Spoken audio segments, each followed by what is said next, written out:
We're at war with Iran, supposedly to stop Iranian nuclear weapons, although we were told that they were already obliterated last year.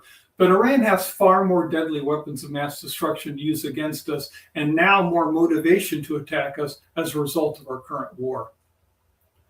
I'm Dr. Drew Miller, retired Air Force Colonel, Intelligence Officer, and President of the Collapse Survival Institute. This threat assessment briefing assesses Iran's capability to attack the U.S. homeland with weapons of mass destruction and then compares it to other WMD threats. The analytical method that we use for this assessment is multi-criteria decision analysis with 4 WMD weapons of mass destruction that we compare across the criteria shown here. We compare nuclear attack by Iran, what is currently being used to justify war with Iran, with the bioweapons attack, releasing a deadly virus against the US, and then current artificial intelligence, which we're confident is being used by bad people and bad countries like Iran and terrorist groups to develop new weapons of mass destruction, and then superintelligent artificial general intelligence, which the top experts are warning will probably go rogue and try to execute attacks against pesky humans. We compare them across the criteria shown across the top here in these columns. First of all, the ease of developing this WMD attack, and we break that down into 2 parts. First of all, how difficult it is to develop the WMD, and then second, how difficult to execute the attack.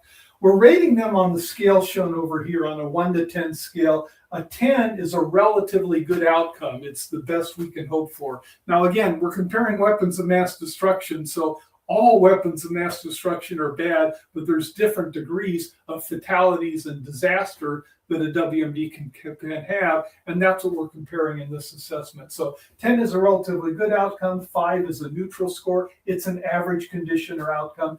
0 is a very, very bad outcome, a horrible collapse, a horrible amount of fatalities, a horrible outcome or condition. So for ease of WMD attack, let's look at nuclear weapons. Developing the WMD is extremely difficult now to develop nuclear weapons, and executing the attack is difficult. Now, if you're doing ICBMs, it's extremely difficult. Now, you could have some people come over, bring a small nuclear weapon, try to smuggle it in. We would, of course, try to detect it, but they might be able to smuggle one in. So it's not impossible, but it is a difficult thing to do. Next criteria is the fatalities inflicted. We compare both the direct attack casualties from the attack, and then the indirect are the casualties result from a collapse that develops. If you have just one nuclear detonation, it may not develop a collapse. If you had a large-scale attack, which Iran can't do now, is unlikely to do in the near future, but Russia or China could, that could develop so much devastation that the economy stops functioning, there's widespread loss of law and order, a collapse develops, and certainly that's what you will get in a bad pandemic.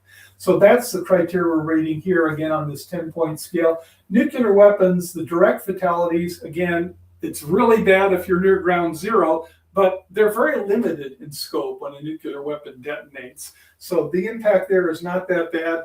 Unless it's attacking the electric grid with EMP, that's a completely different issue we won't get into now. For now, we're assuming it's just one nuclear detonation, probably on the ground, not high up in the atmosphere. So it wouldn't destroy our electric grid, but it would certainly obliterate a New York City downtown, something like that. A horrible disaster, but compared to something that goes nationwide in scope, not as bad. And then for the collapse develops, if you're destroying one US city, you're not likely to generate a collapse unless there's panic and fear over future attacks coming. The economy would probably keep functioning. Law and order would probably remain across the vast majority of the United States. You don't have a collapse. So that's why it's not rating very bad for nuclear weapons. They're more localized in effect and not very likely to generate a collapse disaster. Finally, we look at the criteria of the ability to avoid retaliation. If North Korea launches an ICBM against the United States, we know exactly where it came from, and we would obliterate North Korea. We would retaliate and destroy that country. So that's good condition, because if someone knows we can find out who did it and destroy you, they're not likely to use that WMD. Contrast that now, we'll go to the second category, a bioweapons attack releasing a deadly virus. It's almost impossible to figure out where that virus came from if there's just a group of agents releasing the virus in crowded airports in the US. Let's use all the criteria now for bioweapons. They're relatively easy to develop. CRISPR technology is very advanced, very cheap nowadays. When a university's done with their CRISPR system, they buy the latest generation that comes out. The old one that's still extremely capable gets sold at a very low price.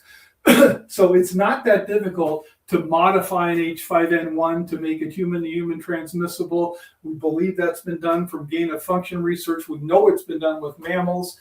We know it's spreading in mammal population. There is a briefing on this on the Collapse Survival Institute on the pandemic threat. But it's a much, much easier weapon of mass destruction to develop than a nuclear weapon. And it's far easier to execute the attack. Agents that Iran has, North Korea, China, Russia, other countries, and terrorist groups have in the United States can easily spread a virus in busy airports and transportation centers, and then it spreads across the US. Fatalities inflicted, horrible with the pandemic. Again, we're not talking COVID-19, less than 1% lethality rate. H5N1 historically has been around a 50% lethality rate, and that kind of a disaster, that kind of pandemic would be an absolutely horrible weapon of mass destruction attack that would cause casualties in the tens of millions or worse. And the collapse it generates is going to be horrible. It will last for over a year. No one's going to go to work when there's a double-digit lethality virus spreading. Well, law and order will break down rapidly as people, knowing they're about to starve, figure it's time for me to go out and steal food and maraud, and law and order breaks down. Ability to avoid retaliation, we already covered, is very low. So you combine these criteria and you get your aggregate score. For nuclear weapons, again, on a 1 to 10 scale, nuclear weapons are not very bad. An Iranian attack, a limited nuclear attack, is not very bad. Again, I'll caution you, we're comparing WMD attacks, so good means not as horrible as other WMD weapons or attacks. Yes, it's still a disaster, but not as bad. Now let's look at artificial intelligence. Again, current AI capabilities. You can be 100% positive that artificial intelligence is being used by bad people to develop new means to kill other people, do horrible things. And that's why it rates very, very bad. You can develop new weapons of mass destruction. You can use artificial intelligence to help make H5N1 human-to-human transmissible. For example, using artificial intelligence with bioengineering technology, with nanotechnology, and developing brand new means of WMD we haven't even thought of to date. Artificial intelligence is already doing that, and it's a far worse threat than nuclear weapons because of the number of new WMD it could create, and then taking existing things like the ability to make a nuclear weapon, designing a way to make it easier to develop a nuclear weapon. That's current AI. The experts, the leading AI safety experts, are warning that superintelligent AGI will not be able to control it. It doesn't matter if the US develops it or China, whoever develops it first, it will escape control, and rogue AI can very well determine that it wants to be in control. It doesn't want people running it. It doesn't want humans to be able to shut it down, so it could decide to execute attacks. It controls robots and it controls weapons increasingly across the world. And superintelligent rogue AI, AGI, a lot of experts are warning, could decide to exterminate humanity. So when you compare WMD threats, it's pretty obvious that the nuclear attack threat from Iran, if they did have the capability, they don't, they're not likely to have it for years. But even if they had it, it's not a very bad WMD threat compared to bioweapons, which they can develop and use now, probably already have. They might even get assistance to develop and release the virus from a Russia or China that has perhaps better capability. Those are much bigger threats. Now, different analysts are going to have different ratings and different assessments of a lot of these criteria, but the differences here in the aggregate are so stark between these two threats that we can confidently say that an Iranian virus bio attack on the US is a far worse threat than Iranian development of nuclear weapons in the future. You could ask, what are my qualifications to make my assessments? And the answer is, I'm a retired Air Force colonel. I served in the Strategic Air Command and as a plans and programs officer at U.S. Strategic Command, as an intelligence officer in the Air Force. And I also served as a research staff member at the Institute for Defense Analyses, doing studies of WMD threats. My article on bioenergy and panicking was published in the American Interest, and I have better qualifications than any member of Congress or the sycophants serving in the leading national security positions of the Trump administration. My book, Preparing to Survive in the Age of Collapse, addresses political, military, foreign policy, and preparedness reforms that are vital for our preparedness to survive the coming collapse disasters we face.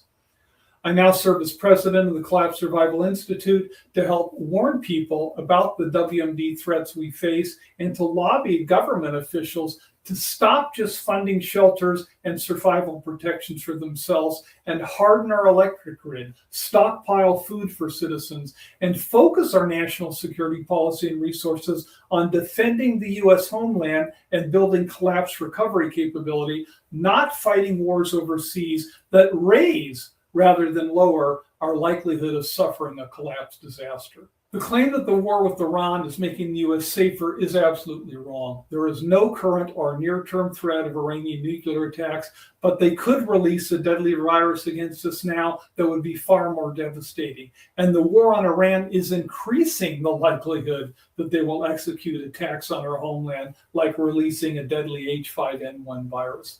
Even worse, our government is opposing regulation of AI that can be used to develop new and worse weapons of mass destruction and superintelligent artificial general intelligence that could exterminate humanity. Watch this briefing from the Collapse Survival Institute that explains why artificial intelligence is the worst threat humanity has faced. It documents the threat of AI and explains why superintelligent artificial general intelligence must be completely banned and prevented, enforced by an international AI control alliance led by the US and China that enforces AI controls. You do not get honest threat assessments or information from our government, dominated by the two perverted political parties in constant partisan political battle, unencumbered by truth, always focused on re-election and campaign donations, not the proper job of protecting us against threats that we can't handle on our own. The Collapse Survival Institute recommends that everyone get the Collapse Survival app on their phone to get advance warnings of a pending collapse disaster. The extra hours or days of warning you get could save your life. Subscribe to the Collapse Survival Institute channel to get honest threat assessments, not self-serving partisan government propaganda.